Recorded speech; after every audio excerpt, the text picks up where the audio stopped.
socio-economy, sports, and documentaries. So catch all the updates on the happenings around the globe. Stay focused on The Fact Today, only on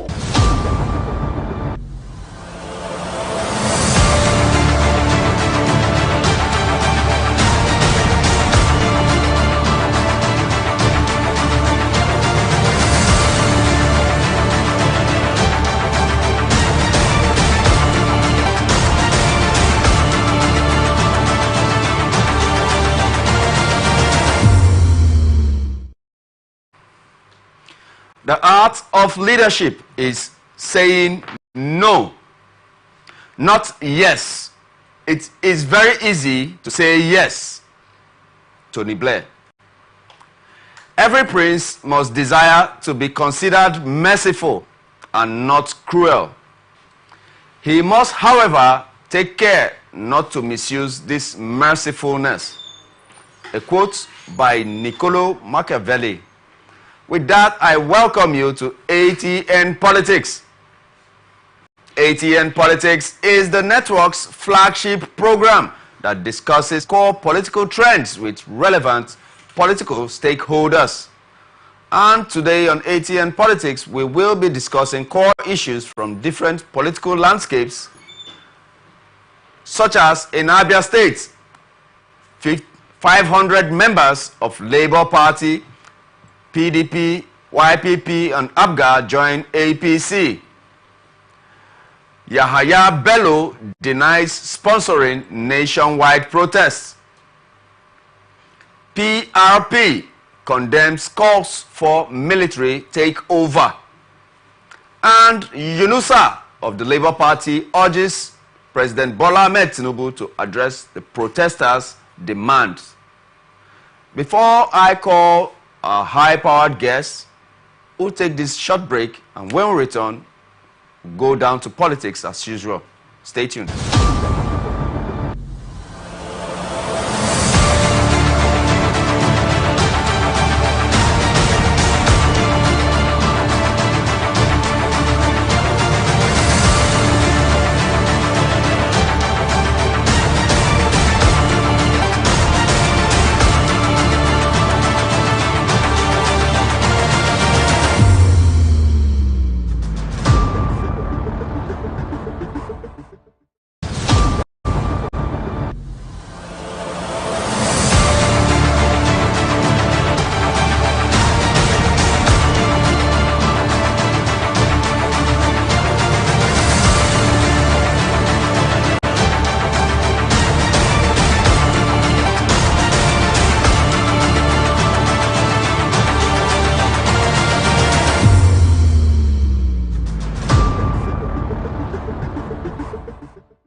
It's my pleasure to welcome you back to ATN Politics on Atlantic Television Network.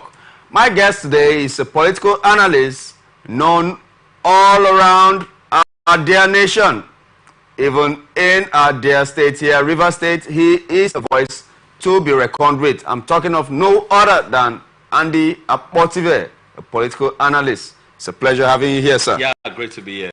Thank you for making our time, despite how tight it was. Yes, thank you. It's a duty, and we must continue to do it. And we feel privileged, sir. Thank you so much. Thank you, sir. Yes. All right, let's go to the first story on our menu. The fold of the All Progressive Congress in Abia State has continued to increase as members of other political parties announced their defection to the ruling party.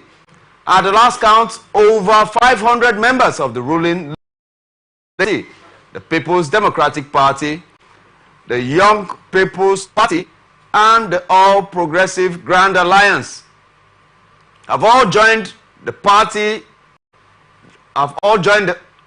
APC in the Bende Federal Constituency of the state. The people formally announced their defection to the APC on Tuesday following the visit of the Deputy Speaker of the House of Representatives, Honorable Benjamin Kalu, to various wards of the constituency. Please remember that the Kalu, who represents the constituency in the National Assembly, commenced a tour of 13 electoral wards on Saturday, August 3rd, 2024, to show gratitude and learn more about their immediate needs. A statement by his Chief Press Secretary, Livenius Nwabo Hiohu, said that so far the Deputy Speaker has visited 5 wards covering Ward A, B, C, and also where he welcomed more than 400 people into the APC. Yes, sir. We have been mulling this wave of the APC, starting with Ebonyi State. There was a deluge, there was a sweep over in Ebonyi State led by Ayen Payosayin. And if you remember, sir, in one of the episodes that you featured here with us, sir. Yes. I did ask some questions concerning the plot of the APC, and is it possible that they are trying to make an inroad in a big way into the southeast, which is a very well contested region, sir? And I can remember that we were not very certain that the APC will be able to pull this off, but 500 people have moved over to the APC, courtesy of the Deputy Speaker of the House of Representatives. Do you see this as a sign? Okay, so you understand why birds are consistently migrating from one region to another region. Animals are migrating from one region to another region. They migrate because they are moving away from the region where you have not got dearth of food, yes, right? And they are moving to the place where you have abundance, exactly, as it were.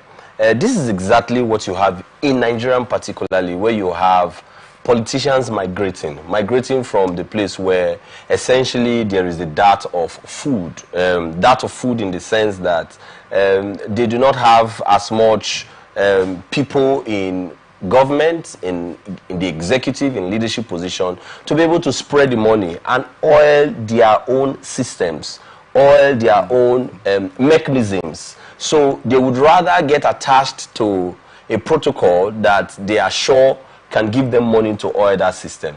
And this is what you would continue to see. It didn't just start with the APC. When the PDP was in power, we saw this across the length and breadth of Nigeria. Other people from AMPP were also jumping to the PDP. People from other political parties were jumping. This is because we are at a state in our political evolution and development where it would take somebody who has got, character, who understands why he's in politics as something that is beyond just the pocket, something that is beyond feathering his nest, right? Yes, to remain. You want to quickly jump to the place where you understand that you can be covered. See how Gospel Akpabio moved, when it was being harassed from everywhere. See how the then Goje in the Senate, and all the rest of the people who had become one-time governor, Abdullahi, you know, how they all moved and quickly joined the APC. And let me tell you, the truth is that a lot more people will be moving. They would move because they understand that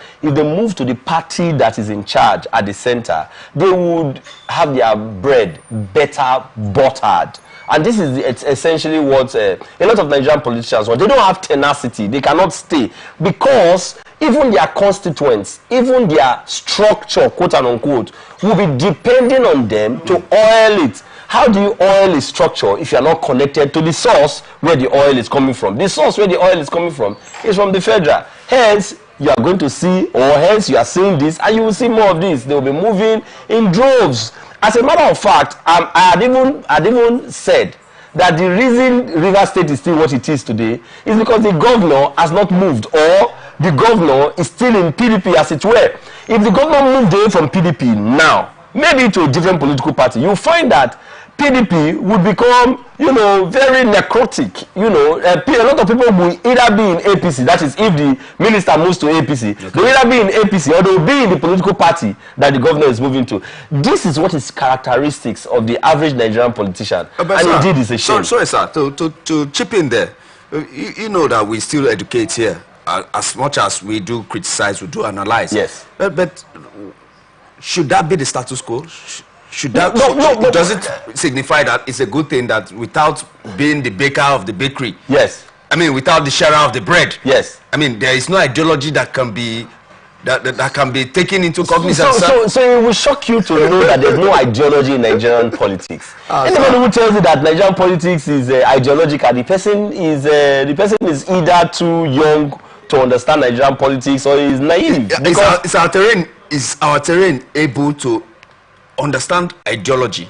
No, because so who were the people who even drafted the constitution of the major political parties? You will find that the likes of Bola Ige of blessed memory, the likes of Chuba Okadigbo of blessed memory, and a few others were the ones who sat together and began to draft the constitution of the different political parties.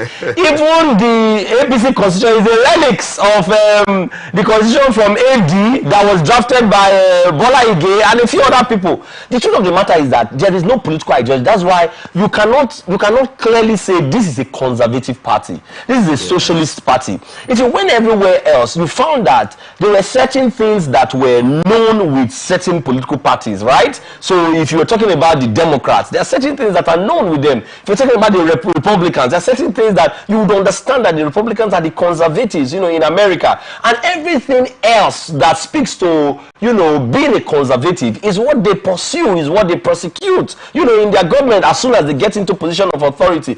But guess what? In Nigeria, you find an APC government doing free education. You find a PDP government doing free education. You find an APC government doing, you know, and you're wondering, what is the ideology, you know, that runs from the, you know, the length of the breadth of the political party? What are they known for and known with? There is no ideology in Nigerian political system other than the fact that the ideology of let us share and let us share now. Where can we get our bread better buttered? That's essentially what drives a Nigerian politician. They are looking, they are watching to see, oh, okay, if it's this political party that is in charge, go to even Abia State now and go and see what is happening in Abia State. How that people who were members of the House of Assembly are all essentially moving to the governor's party. This is because the Nigerian political space does not permit anybody to move in and remain ideological and would not, you know, starve to death and even starve his constituents to death. Whoa. The constituents are constantly looking on to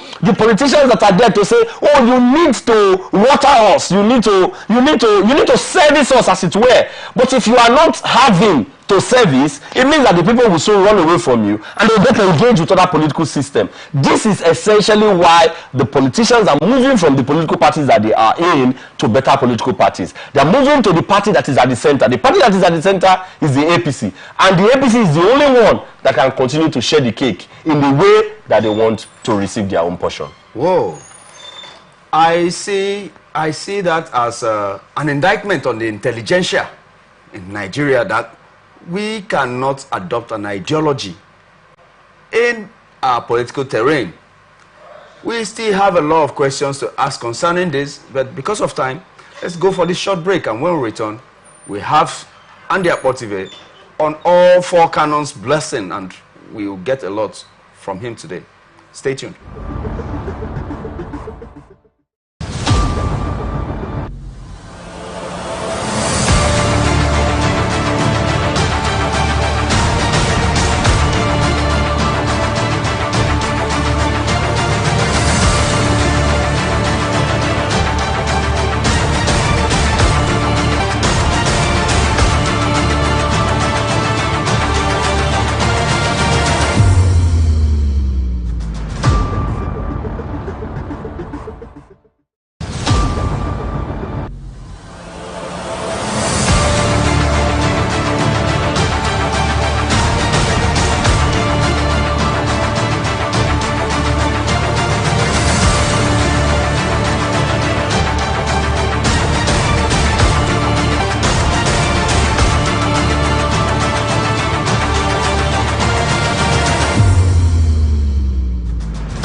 It's my pleasure to welcome you back to ATN Politics on Atlantic Television Network right here in the city of Port Harcourt. I remain your host, Raymond Ken Mbata, and we have been here already with Andy Apotive, political analyst, and also joined with us right here is Ogenekere Vincent Okoro. He's a political analyst also, and we want to welcome him formally to the show. You're welcome, sir. Thank you very much. It's my pleasure. It's a pleasure, especially too. With my senior comrade over there. It's a pleasure. Comrade Andy Apotive. Well done. Yeah, well done, my brother. All right. We're open also for advert placements, bookings, and commercials, and you should do well to connect us on our ATN socials, Facebook and YouTube, Atlantic Television Network, on X, formerly Twitter, Atlantic TV Network, and also on watch us live on our website, atlanticnetwork.tv. And now we go to the next topic for discussion today. The media office of the immediate past governor of Kogi State, Alhaji Yahaya Bello, has denied the claim making the rounds that he is one of the sponsors of the ongoing nationwide End Bad Governance protests. His media team described the claim as reckless and irresponsibly malicious, adding that the former governor remains a patriot who had devoted his time, resources, and energy to building a united and prosperous Nigeria, according to a statement issued on Wednesday and signed by Michael Ohiare in Lokoja, the Kogi State capital. The claim was only a strategy by Bello's enemies to frame him and make him an enemy of the Bola Tinubu administration. Let me start with you, Mr. Vincent. Do you believe that,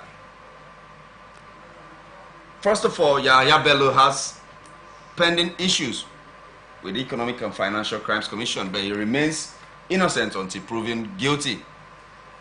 But be that as it may, he also have an estranged relationship with his erstwhile principal, the president of the Republic. Of our Republic. And right now, there have been accusations and allegations that he is one of the sponsors of the nationwide protests and bad governance. Do you think that he is calling a bluff by saying that he doesn't know what's happening? Or do you think that underneath that facade, he might have a hand in the sponsorship or even in engaging protesters in this nationwide protest? Well, the former governor of Kogi State, the person of Yahaya Bello, what I think he does have, as far, being a public figure, in terms of good governance, and then a track record of being the chief executive of Kogi State is concerned, what are his antecedents? Now, if you look at the person of Yahaya Bello very well, and then the different allegations that have been trailing him over time as a governor, and even during the electioneering period when he was about leaving office, then there is much to be desired, when these kind of allegations are coming up. Then for his media team, they want the public to think otherwise, as far as the claim of the proponent that he is one of the sponsors of the ongoing protests across the country is concerned. Now, first and foremost, the media team, if I'm a member of its media team, then I will know that from time to time things like this will be coming up. And then what moral ground do I have to defend, the person of the former governor of Kogi State, given how he reigned supreme in that state, and virtually, turned whatever that state have gained, after 1999, our democracy, after it turned it to what the public doesn't understand. Now, what other job do I have to do, as far the public image of the former governor is concerned?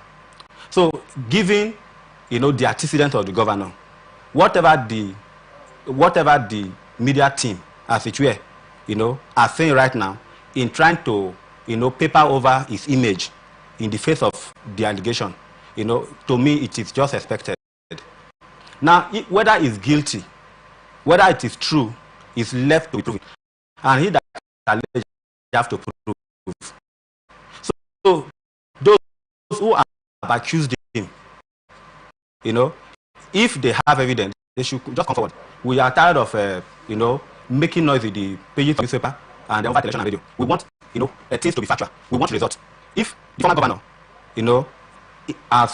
is responsible, for sponsoring the ongoing protests across the country is concerned, as far as the ongoing protests across the country is concerned, then it should be prosecuted, and if he found wanting, then he should go in for it. But what is most important is this.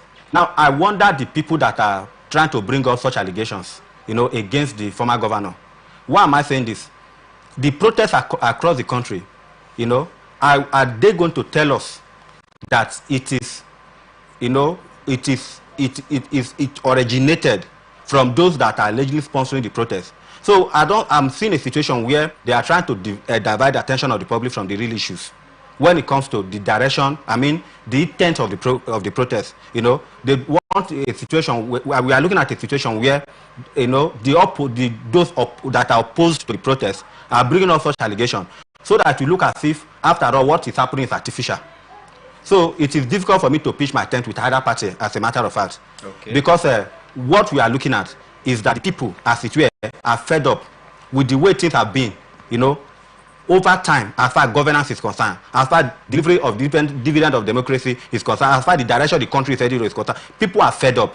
Now, they decide that enough is enough. They're coming to tell us that there are a few individuals across the country that is responsible, for the demonstration we are seeing across the country. It leaves a lot to be desired. Okay. All right, Mr. Positive, sir. Okay, so first off, if I will jump in on it very quickly, what exactly is wrong with sponsoring a protest? It beats me whole when we make a mountain out of, a nonsensical molehill in a question like sponsorship of a protest. We are not talking about someone who is sponsoring a coup, or someone who is sponsoring an insurrection, or also someone who is sponsoring a riot. The sponsorship of a protest is not an anathema. It's not against the Constitution. A protest is a peaceful demonstration of the grievances of the people as touching certain issues against the government. What is wrong with sponsoring? As a matter of fact, being one of the active members, of the protest, particularly in Rivers State, this accusation casts aspersion on the genuineness, on the realness of the protest, as it were. That someone who is not known with and for good governance is being said to be sponsoring a protest against bad government.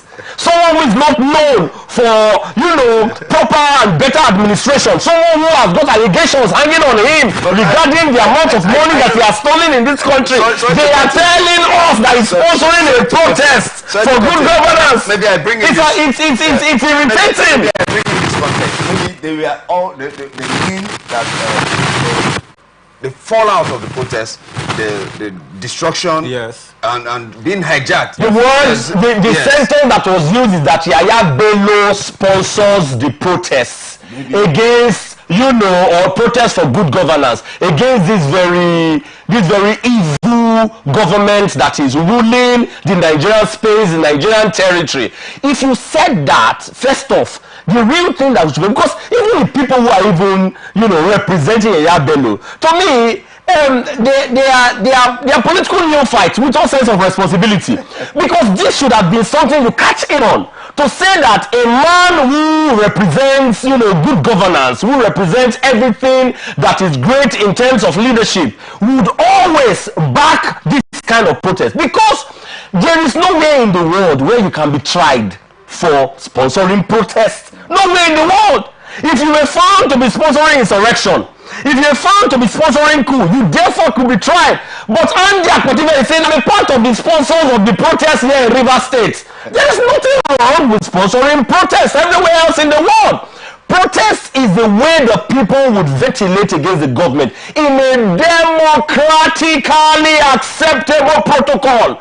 Today, as I speak with you, how else do you expect the people to ventilate? You expect that they will go and they'll be committing arson, burning the houses of the people, the few that have stolen us dry? Do you expect that they are going to go in cahoots with the military to say that they want to take over, you know, this government that has been, whether you call it democratically put there or, you know, not so democratically put there? Do you expect that this is the kind of thing that should be happening? The people have said that in line with the character, in line with the spirit of the Constitution, we want to go out and ventilate. We want to speak against the evil in our land. We want to speak against how a person, before he even began to analyze the challenges in the regime of the petroleum industry, just swore to whimsically, just sat down and said he was going to remove, you know, the subsidy without even analyzing. Let me tell you something. In medicine, what you did first when a patient presented before you was to take complaints. You would engage the patient and you were asking the patient certain questions. You would examine the family history. You examine the social history. You are doing all of this so you can get a full picture of everything. You reach something that is called a preliminary diagnosis. You send for some sorts of investigation. The results of the investigations come. You review it in line with the complaint of the patient, the family history, the social history and everything. You reach a diagnosis. Then you can make prescription.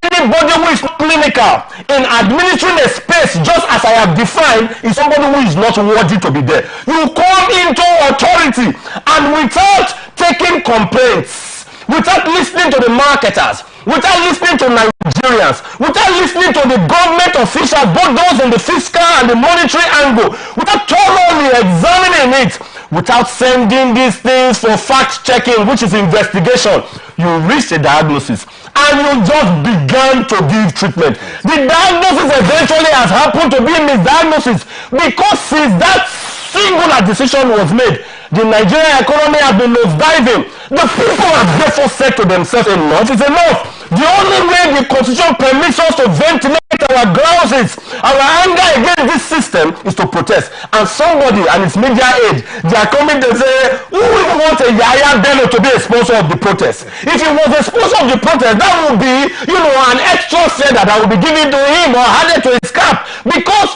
by my reckoning, Yaya Bello does not represent anything that is good governance. At all.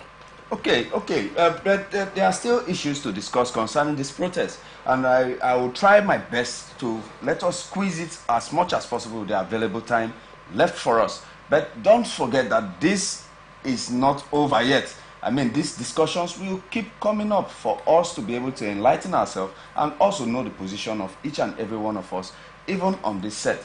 Now, we are talking about People's Redemption Party has condemned the call from different quarters of Nigeria for a military takeover of the country. The calls are coming in the wake of the nationwide protests against bad governance and hardship in the country.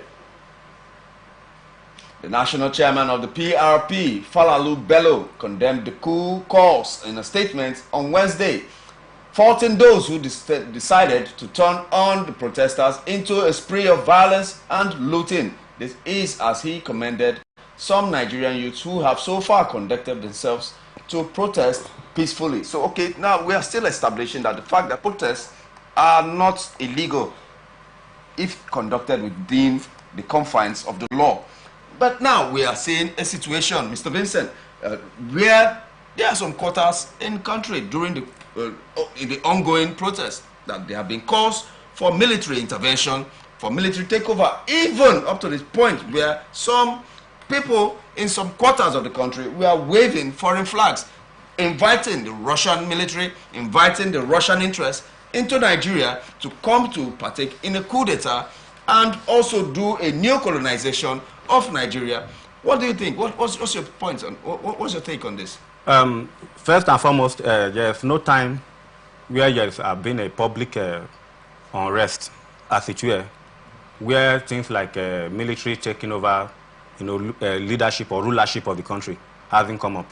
So this is not the first time we are hearing, you know, noises of such. And then the onus is on the stakeholders. When I say stakeholders, I'm talking about both the government, the people, and then maybe the military and all the rest, and what have you. to come together to decide what they want. Now, the leader of that party that is talking about, there should not be something of such, first and foremost, on what basis, is it coming out, to make such such demand or make such plea? Because like our brother Andy said earlier, people raising the flag of another country does not mean that they are talking. They want either military takeover or a foreign power to come and within the context. Yeah, within the context. Yes, within the context of the protest. Within the context of, even the chief of defense staff even saying categorically that they support a democratically elected government in Nigeria. And also within that same context, foreign flags. Flags have been in existence all the while, but within the protest, and flags are flying and asking for the president to get off the seat, and the flags are representing a foreign country, and not flags, just a flag of a certain country. The question is this: who are these persons flying the flag in quotes? And then what is the purpose for which the head of the military and then the chairman, for what purpose are they coming out to make the statement they are making? Based on intelligence. Now, we are talking about based on intelligence. As far as I'm concerned, what they are doing is simply academic exercise. Make it be say I talk. Especially in the person of the chairman in question. Can we say that chairman is an opposition voice in this country? Who know him? If not, for this time. Can we say that it's an opposition voice in this country? Before the protest, who know that man? So to me, what both the military chief and the chairman himself, what they are doing is just academic exercise. Then those who are actually pushing whoever to raise the flag without knowing the implication, without knowing both the legal, the social, and then the national, our national face, the implication of that, of raising of the flag in quotes, to me, there are persons that don't even know the implication of what they are doing, and then to me, the raising of the flag in question, it doesn't hold water. Then you cannot just wake up overnight and say you want to, a military government to just come and take over rulership of a country. There is a lot to it. So the chairman in question, please, you should just allow the sleeping dog to lie. Okay. Mr. Andy, sir. Every now and again, when we want to have elections in this country, we invite international observers. We ask that they should come and observe the processes, of the election. Every now and again, we hear that there are cases that have been taken to the international courts, that the international courts having the right to hear those cases. Every now and again, we hear the civil society write letters to the United Nations, write letters to America, write letters to Great Britain, inviting them to come and address certain issues in Nigeria. Why is it that the hierarchy of the military or the Falalu have not said that those people were requesting those international community to come and take over in your country? There are several ramifications to looking at this issue. As far as it concerns the legal implication, there's nothing essentially wrong with flying a flag of another country in your country. It is the hoisting of a foreign country's flag in your country that can be said to be a treason. Because if you ask those who were flying the flag, they could say to you that they were flying the flag. So the flag that they were flying, the country's president, prime minister, whatever, would be able to advise our president regarding some of these challenges or some of these issues that we are raising. For instance, have we gotten to the point where we needed? Absolutely. The Nigerians who have been on the street for days. I have been on the street for days shouting and calling on the president to come and speak to the issues that the protesters are clamoring for. Global village. Absolutely. The issues that we have been clamoring for. But guess what? The president was to address us on Sunday. If you want us to begin to analyze the address of the president here, we may not live here. I have analyzed 10 lies told by the president during the address. without even looking at the fundamentals that the protesters are speaking to. Therefore, the need for us to begin to speak to the international community, maybe he would listen, because our presidents, as a matter of fact, they all, I don't want to use the word that is coming to my mind now, they all sort of revere, respect, adulate these world leaders. For instance, the president of America, if he was speaking, the Nigerian president, who is supposed to be an equal, you would see that he would. That's why we even go to Chatham House. Every time we want to have elections, you find that all the contestants, all the big contestants, they are standing in front of Chatham House and they are reeling out whatever it is that they want to do. What are you doing at Chatham House? Do you not have the version of Chatham House here in Nigeria? Have you seen prime ministers in Great Britain coming to our foreign affairs to come and speak and address Nigerians? It speaks to the fact that Nigerian presidents understand that these people have such huge influences over them. Because the citizens know this, they therefore want to fly the flag. The legal implication of flying the flag does not mean you are being treasonable. No, but no, look at the context within this, because there has been Russian intervention in some Central African and West African countries. Yes. And did you take the flying of flag in those countries that you are speaking to now, like Mali? Did you take the flying of flag before the intervention? If the Russians were to intervene, they would have intervened in any way without necessarily flying flag. We saw that even in America, they said the election that brought President Donald Trump, was such that had, the interventions, of Russia.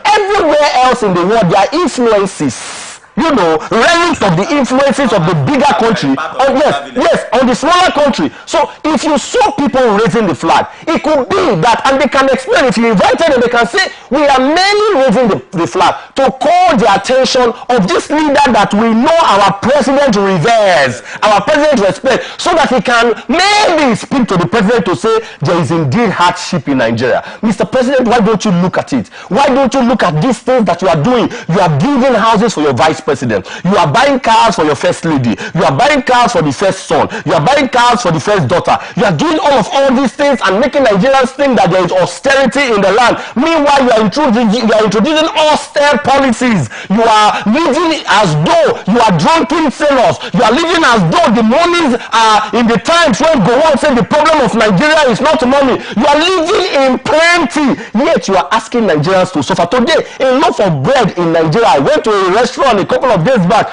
and I was told loaf of bread I used to buy 800 naira is now 1,800 naira. Every time you drove to the filling station, you left the filling station feeling as though what indeed is wrong with us as a people who have got the resource, they cannot benefit from it. You are in the middle of water, and your eyes are indeed itching you. You are in the middle of water, but indeed you cannot drink from the water. Water everywhere, but none for the people to drink, because of malady in administration, because of misadministration, misgovernance, because of the thieving, not stealing, because of the thieving that is happening on all the different sectors in Nigeria, from the executive to the legislature to the judiciary. It's high time we began to call on bigger influences to come and speak some sense if they will listen to the leadership of our country. Okay, let me. I want you to also add your voice on this topic coming up here. A chieftain of the Labour Party, Tanko Yunusa, has urged President Bola Tinubu to take quick actions in addressing the demands of the End Bad Governance protesters. Yunusa told the president not to feel that he is untouchable and therefore ignore the demands of the protesters. Speaking during an interview on Tuesday, the Labour Party chieftain advised President Tinubu to take action before it is too late. All right, adding because you are almost going to absolutely. Absolutely. He is saying that the president is not untouchable. Yes. I mean, he is addressing the number one citizen of the country in such a manner. We have failed to recognize the voice of the one I call the biggest prophet in our time after Fela Nicolas Bokuti, in the person of Asha. She sang a song, and I sang it severally on this platform. One day the river would overflow, and there will be nowhere for us to go, and we would run, wishing we had put out the fire. I pray as I sit here to speak to you today that that song does not come on us as a country. One day, the river would overflow and there will be nowhere for us to go. And we all would run, wishing we had put out the fire. This is the time to put out the fire. You know, when the president was giving his speech, he started by saying he is pained. He's pained. Oh, nothing can be as annoying as that sentence. He's pained that, you know, a few people lost their lives in Katsina and blah, blah, blah. And I thought to myself, what a way to be lying to the faces of Nigerians. You knew that this protest was going to take place weeks before now. What do? You should have tried as much as possible to stop it, because you understood that these were the possibilities from protest. Think he would have been able to stop it? It's as simple if the president had just called a live broadcast to say, Nigerians, I have heard your cries. You have already made certain submissions. I am going to intervene, you know, in the subsidy regime. I'm going to intervene with the petroleum system. I'm going to intervene regarding floating the Nigerian currency. You know, he told us several, he told us one, that he has increased the amount of monies that have gone to the governors. And I began to laugh. I laughed till I rolled out of my bed that Sunday morning. Because if you did a quick computation, you know, in the monies that went to the governors under President Muhammadu Buhari, the monies that went to the governors under our brother from Bayelsa, Segulo Jonathan, and you computed that, the money that went to the governor, divided by how much dollar was exchanging for to naira in that, it was more, even under Buhari, it was more, even under Segulo Jonathan. You came to do bozu for us by quickly changing the currency, removing it from what you met it and taking it to as much as 1,600 naira to a dollar, and you are pulling the wool over the eyes of Nigerians, telling us, the ones who want to be gullible, that you are giving governors so much money. Factor that with the current price of Great British pounds, factor that with the current exchange rate of the euro, factor that with the current exchange of the dollar, you will see that the money that the president is claiming that he is giving to the government, that is way more than what it was before, is a far cry from what it was under Tinubu.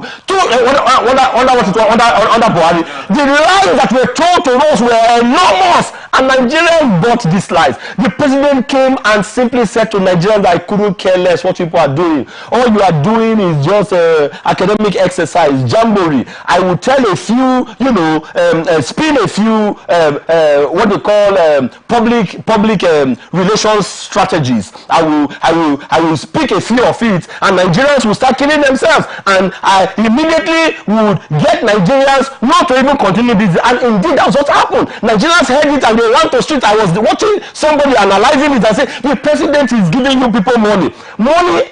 Really? The president is giving us money? How much have they budgeted for education? The money that he has budgeted for education, compare it to the money that he has budgeted for other expenditures, including the yachts that we told him not to buy, including the presidential jet. He even told us that there are investors that are coming that he has brought. The real question is that who are these investors that are here? As a matter of fact, they mentioned that Musk was one of the investors. Musk came and said, no, we are not investors. Go and read what they said. They couldn't mention one investor and the amount of money that they have brought with that investor into the country. But he included it in his speech. I can count from where I'm sitting now how many investors have left this country since President Tinubu took over power. Several investors have left this country. Several investors. People who have invested their billions into our Nigerian economy because of what the policies that he's bringing, the policies that are choking Nigerians. These investors have left. The truth of the matter is that the only way we can ventilate is what we are doing in protest. And until we continue this protest, until we invite the international community, until the likes of Stanco, you know, they listen to them,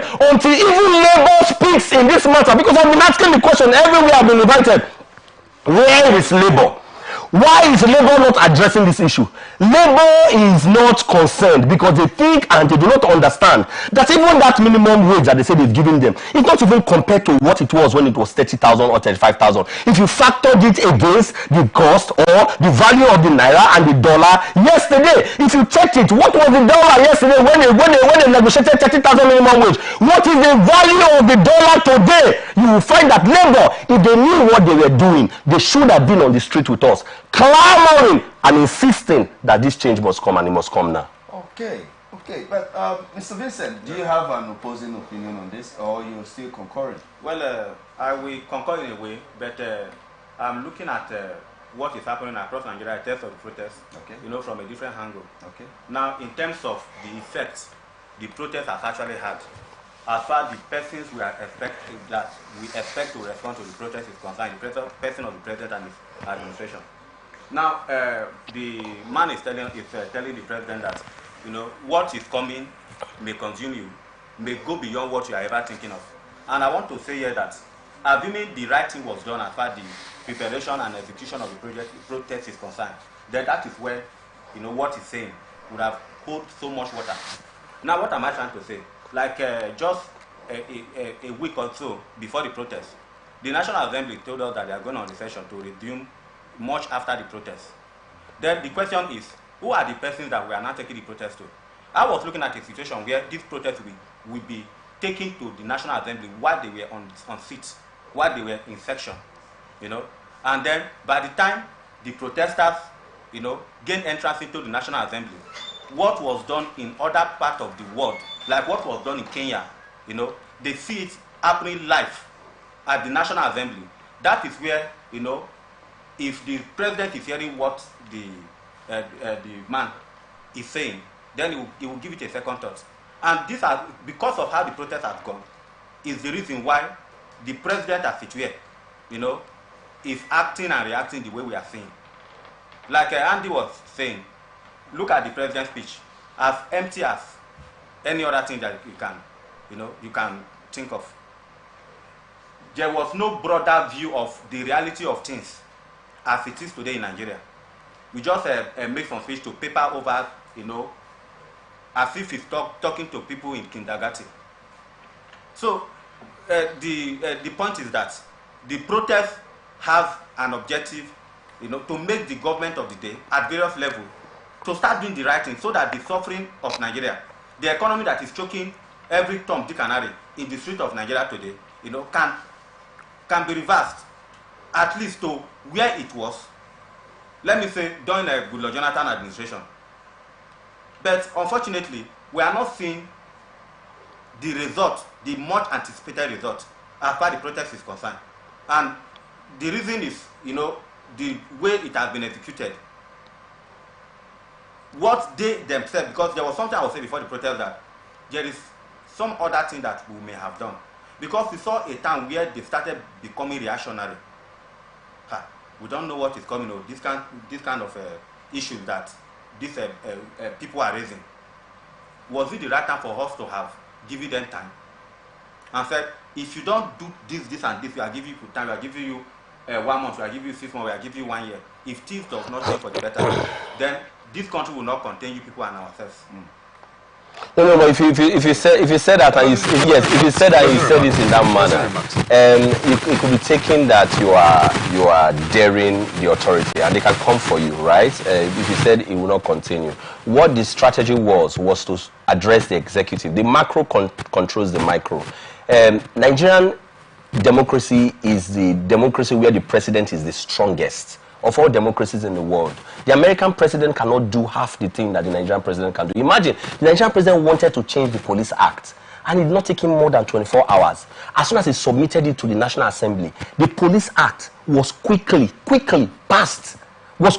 Exactly in the manner that the president wanted it. The president wanted to change the National Assembly, the national anthem, and in the manner that he wanted it. As soon as he presented it, it changed. And there are several other things that the executive, through the executive bills, presented to the legislature, because we have a rubber stamp legislature, and they implemented quickly. So the focus, because we understand the dynamics of the Nigerian environment, the Nigerian political system, the focus is not essentially on the legislature, because whatever the president wants, they will do. In any case, I will not see a Senate president here who said to us, you know, and we paraphrase, that indeed whatever President Muhammadu Buhari wanted is what he's going to do as a Senate president. In Nigeria is the only country where an executive is giving responsibility, executive responsibility, to the head of the Senate to go and represent him. Nowhere else do you see this. That the head of executive, do you know Godswill Akpabio has gone to represent Bola Ahmed Tinubu in a function before? Where do you hear hear that the head of the legislature is going to represent the head of the executive.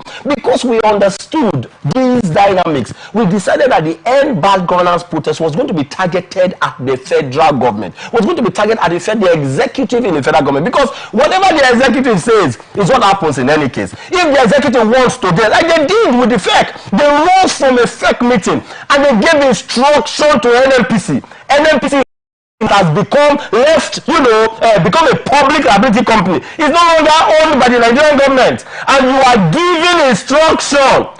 There's nowhere else in the world where this can be done. You are giving instruction to NNPC to go and sell crude to Dangote and denominate it in Nigerian naira. That is to tell you how powerful the executive is. That the executive, with like a magic wand, can rewrite all of the errors that are in this country if they want to do. Hence, the focus on the executive with this protocol. Ladies and gentlemen, viewers all over the world, this is not over. We'll just round up for today, but believe you me, same time next week, we are going to gather here again with Vincent Okoro. It's a pleasure. Thank you. And Andy Motive, as usual. Thank you so much for having me. And we are still going to discuss the merits and demerits of the protest and bad governance, and also see the effect it had on governance and also on our economy in our dear country, Nigeria. With those few words of mine from your host, Raymond, we wrap it up, regrettably. But time is our enemy. Time is not our, but believe me, you can always up on our Facebook and YouTube, Atlantic Television Network. Instagram and TikTok, Atlantic TV Network 1, and even on our X handle, you find us on Atlantic TV Net, or watch us on our website, atlanticnetwork.tv. Peace and unity are the pathways to progress. Until we come your way again, same time tomorrow, stay tuned.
To the land beyond the mountains, through the Sahara, we bring on sport news, live analysis, expert discussions on trending stories in politics, business, socio-economy, sports, and documentaries.